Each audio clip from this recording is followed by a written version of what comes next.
अस्सलाम वालेकुम जी। आज का हमारा टॉपिक फिर से वही है जी, कानून शहादत ऑर्डर 1984। और आज हम लोग ने आर्टिकल 29 तक पढ़ा था, 1 से लेकर 29 तक। आज हम लोग आर्टिकल 30 से ऑनवर्ड्स पढ़ेंगे। आर्टिकल 30 एडमिशन के बारे में है, लेकिन उससे पहले हम लोग नया ये शुरू करें आर्टिकल। मेरा ख्याल है एक छोटी सी रिवीजन कर लेते हैं पिछले जो हमने आर्टिकल्स पढ़े, एक ऊपर ऊपर से उसकी एक रीकैप सा कर लेते हैं। आर्टिकल जो है इसमें टोटल यूएसओ 1984 के अंदर वो है 166 आर्टिकल्स। आर्टिकल 1 जो है that is the short title वगैरह, और उसके अंदर यही है, it is applicable to the whole of Pakistan judicial and quasi judicial proceedings. और ये खाली एक जगह पे एप्लीकेबल नहीं होता, और वो है आर्बिट्रेटर्स के सामने आर्बिट्रेशन प्रोसीडिंग्स के अंदर। नंबर 2 बात है जिसकी इंटरप्रिटेशन यानी कि डेफिनेशन क्लॉज जो है इसका आर्टिकल 2 में है। Code, document, evidence. एविडेंस की फिर आगे से दो किस्में आती हैं, ओरल और डॉक्यूमेंट्री एविडेंस, और फैक्ट्स की डेफिनेशन बताई गई है। आर्टिकल 3 के अंदर है जी में टेस्टिफाई। आर्टिकल 3 जो है वो बेसिकली कॉम्पिटेंसी के बारे में है, और इसके अंदर जो मेजर पॉइंट एक हमारे जहन में होना चाहिए वो है कि इसकी कॉम्पिटेंसी है, he should understand that the witness should understand the question and should give rational answer to those questions. फिर आगे हमारे पास प्रिविलेज कम्युनिकेशन आ जाती है आर्टिकल 4 से लेके 14 तक, जिसके अंदर जजेस और मजिस्ट्रेट्स का जिक्र है। कम्युनिकेशन ड्यूरिंग मैरिज का, evidence as to state affairs, official communication और प्रोफेशनल कम्युनिकेशन का जिक्र है। और फिर हम लोग आ जाते हैं जी आर्टिकल 15 के अंदर, that is about the protection against incriminating questions. और आर्टिकल 16 की बात करें तो वो कंप्लेस के बारे में है, जो कि है शरीक जुर्म। फिर हम लोग आगे देखें जी आर्टिकल 17 की तरफ आते हैं, उसमें भी कॉम्पिटेंसी नंबर ऑफ विटनेसेस का जिक्र किया गया है। और इसकी कॉम्पिटेंसी जो है वो मैंने आपको कल भी बताया था कि हदूद केसेस जो होते हैं उसके अंदर जो कॉम्पिटेंसी है दैट इज बेस्ड ऑन कि the person should be a male adult Muslim तस्किया शूद। और उसके बाद मैंने आपको बताया था कि किस सिनेरियो में कितने विटनेसेस की जरूरत होती है, और क्या उनकी कॉम्पिटेंसीज हैं। फिर हम लोग आर्टिकल 18 की तरफ आते हैं, that is about relevancy of fact. और आर्टिकल फिर 19 की बात हुई रेजिस्ट्रे के बारे में, थिंग्स क्लोजली कनेक्टेड इसका मतलब होता है। फिर आर्टिकल हम लोग आगे जाते जाएं तो 24(2) की बात हुई प्ली ऑफ एलिबाई के बारे में, जिसका मतलब होता है elsewhere of plea of alibi का काम होता है कि वो इररिलेवेंट फैक्ट को रेलेवेंट कर देती है। अब हम लोग आते हैं आज के टॉपिक के ऊपर, that is about admission. Admission is article 30 of USO 1984। Admission जी, एडमिशन के साथ एक और चीज आपको बताता चलो, एडमिशन होती है एक चीज और एक चीज होती है कन्फेशन। ये दोनों एक जैसी चीजें, लेकिन इनमें फर्क है, और आज हम उस फर्क को भी देखेंगे एक दफा। लेकिन पहले हम लोग बेसिकली देखते हैं एडमिशन होता क्या है। Admission is basically any statement, oral हो या डॉक्यूमेंट्री हो, और which is related to the facts, and it is basically the acceptance of facts made by the uh, maker। यानी कि जो एडमिशन है वो बेसिकली एक जो जिसने जिसके खिलाफ हो रहा होता है वो उस चीज को, एक फैक्ट को एक्सेप्ट कर ले, उसको हम कहते हैं एडमिशन। एडमिशन जो होता है वो सिविल मैटर्स में होता है, और कंपेशन जो होता है वो क्रिमिनल मैटर्स में होता है। आपने ये वाली चीज याद रखनी है, ठीक है जी। तो एडमिशन जो होता है मेड, अगर एक जॉइंट ट्रायल चल रहा है, ठीक है, तो जो एडमिशन है made in a joint trial, it is applicable to all other people in the joint trial. यानी कि अगर मैं किसी चीज को एक्सेप्ट कर रहा हूं कि जी इस सारे वाक्य में मेरी ये गलती थी, और मेरे साथ और भी लोग हैं उसी ट्रायल में, तो वो एप्लीकेबल उनको भी होगा। तो ये है जी एडमिशन। और एडमिशन जो होता है वो ओरल भी हो सकता है और डॉक्यूमेंट्री वे से भी हो सकता है, ठीक है जी। तो आगे अगर हम लोग देखें तो इसकी जो लाइबिलिटी है वो दूसरों पे भी शिफ्ट हो जाती है। लेकिन ये एक चीज इसमें हम लोग ने देखनी है जो कि आर्टिकल 35 के अंदर लिखी हुई है, when oral admissions as to content of documents are relevant, वैसे तो होता है जी कि ओरल एविडेंस जो होता है इसके मुताबिक आर्टिकल 35 के मुताबिक है कि oral evidence can be accepted in secondary evidence as to the content of document.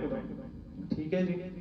But अगर हम लोग अभी आगे जाके इसको पढ़े आर्टिकल 70 के साथ, तो जनरल रूल जो है वो यही है कि oral evidence as to the content of document, उसकी एविडेंस जो होता है via oral evidence, document content of document की ज्यादा हैसियत होती है, उसकी ज्यादा एक्सेप्टेंस होती है rather than oral evidence.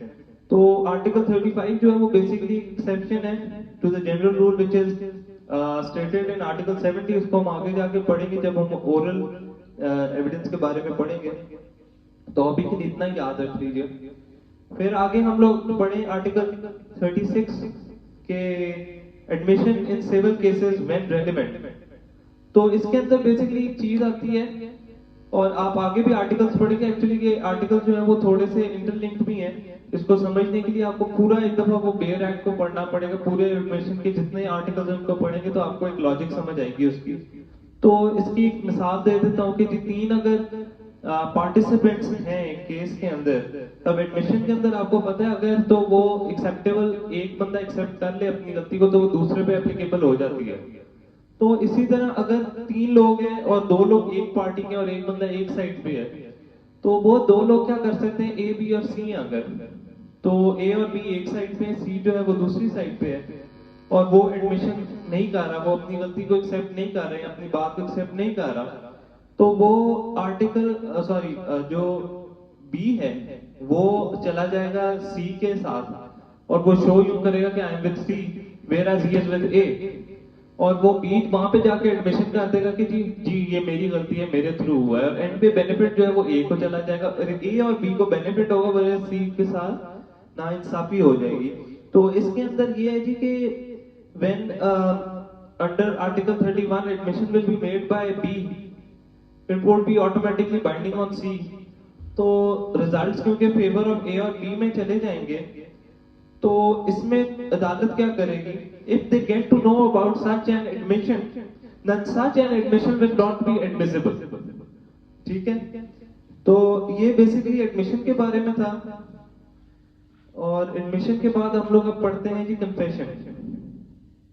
Confession जो है वो आर्टिकल 37 से शुरू हो जाती है, लेकिन मैं आपको उससे पहले एक छोटी सी बात बताना चाहूंगा कि कन्फेशन जो होती है, जैसे कि आपको मैंने पहले बताया, क्रिमिनल मैटर्स के अंदर होती है। तो जो कन्फेशन है वो बेसिकली ये होता है कि one person is accepting that he has done something wrong, then it will not be binding on the other parties to the same case. यानी कि अगर जॉइंट ट्रायल चल रहा है किसी क्रिमिनल मैटर का, वो ये नहीं होगा कि अगर ए कह रहा है कि जी ए बी और सी है और तीनों एक ही सिनेरियो के हैं, तो ये नहीं होगा कि वो ए जी अगर एक्सेप्ट कर रहे हैं तो वो बाइंडिंग होगा बी और सी की भी कन्फेशन, नहीं, वो ए की ही कन्फेशन होगी। जो भी बंदा कन्फेस करता है वो अपनी कन्फेशन खाली करता है, वो दूसरे के लिए कन्फेशन नहीं होती। अब आपको ये चीज एक क्लियर हो जानी चाहिए एडमिशन और कन्फेशन के अंदर जो डिफरेंस आता है बेसिकली। तो ये एक मेजर डिफरेंस है इसका। तो अब अगर आप लोग पढ़ें तो कन्फेशन की 2 किस्में होती हैं। एक होती है जी जुडिशियल कन्फेशन और दूसरी होती है extra judicial confession. Judicial confession वो कन्फेशन होती है जो किसी मजिस्ट्रेट के सामने करें, और वो जो होता है वो एक बेस्ट पीस ऑफ एविडेंस भी है। Whereas extra judicial confession वो होती है जो मजिस्ट्रेट के अलावा आप किसी और के सामने कन्फेस करते हैं, जिस तरह किसी पुलिस वाले के सामने आप कन्फेस करें, तो वो एक्स्ट्रा जुडिशियल कन्फेशन उसको हम कहते हैं। और एक चीज और देख लीजिए कि क्योंकि अभी मैं आर्टिकल 37 अगर आप उसका टाइटल पढ़ें तो वो है कि confession caused by inducement, threat और promise is irrelevant in a criminal proceeding. ठीक है जी। अब ये है कि जो इस तरह की कन्फेशंस हैं जो इंड्यूसमेंट के थ्रू हो या थ्रेट के थ्रू हो या किसी वादे के तहत हो, वो वाली कन्फेशन जो है वो इररिलेवेंट हो जाती है। अब वो किस तरह है, इस तरह है कि एक्स्ट्रा जुडिशियल कन्फेशन जब आपने भी पढ़ी, मैंने कहा पुलिस वालों के सामने आप एक्स्ट्रा जुडिशियल कन्फेशन करते हैं, तो पुलिस वालों के सामने अगर कोई कन्फेशन करता है वो थ्रेट के अंदर ही करता है ना, क्योंकि आपको पता है फिर पुलिस वालों का। तो ये है कि इस तरह की जो confessions हैं that are basically irrelevant and confession in front of or in custody of the police वो भी जो है irrelevant होंगे। आर्टिकल 38 और 39 की अगर आप हेडिंग्स पढ़ लें वो बेसिकली यही है कि आर्टिकल 38 के अंदर confession to police officer not to be proved। Article 39 के अंदर है confession by accused while in custody of police not to be proved against him। तो ये दो चीजें हो गई हमारे पास। फिर हम लोग जी अगर देखें तो आर्टिकल 45 जो है वो आता है admission not conclusive proof but में स्टॉप। ये बेसिकली स्टॉपर के बारे में है और दूसरा रिट्रैक्ट इसका जिक्र है, इसके दो चीजों का जिक्र है। अब एडमिशन के अंदर स्टॉपर होता है जी, यानी कि अगर एडमिशन कोई बंदा कर ले तो वो बेसिकली कोर्ट जो है वो उसको स्टॉप कर देती है मुकर जाने से, यानी कि वो लेटर ऑन कहे नहीं जी मैंने एडमिशन कर ली थी लेकिन मैं अब नहीं मानता इस चीज को, लेकिन कोर्ट इस चीज को एक्सेप्ट नहीं करेगी। कोर्ट कहेगी आपने एडमिशन कर लिया था, अब आप पे स्टॉपर लग गया है, अब आप मुकर नहीं सकते। वेयरएज कंपेशन में आप रिट्रैक्ट कर सकते हैं, यानी कि कंफेशन में आप मुकर सकते हैं कि जी मैंने उस वक्त ये फलाना बयान जो है, फलानी कंफेशन जो है मैंने फलानी वजह से दे दी, यानी कि मैंने आउट ऑफ, जैसा मैंने अभी आपको पहले बताया इंड्यूसमेंट थ्रेट या प्रॉमिस के वजह से मैंने दी थी, मैंने असल में नहीं ये सब कुछ किया। तो आप रिट्रैक्ट कर सकते हैं, आप मुकर सकते हैं कंफेशन के अंदर, लेकिन एडमिशन के अंदर नहीं मुकर सकते। तो ये दो चीजें जो थी ये बड़ी जरूरी हैं as to the questions are related कि आपको एडमिशन और कंफेशन का एक तो डिफरेंस पता होना चाहिए, और सेकेंडली ये कि कंफेशन कितनी टाइप्स होती हैं, दो टाइप्स होती है, जुडिशियल कंफेशन और एक्स्ट्रा जुडिशियल कंफेशन। और एडमिशन जो है that is basically once you have made the admission then it is an stopper, whereas in confession you can retract from what you have confessed।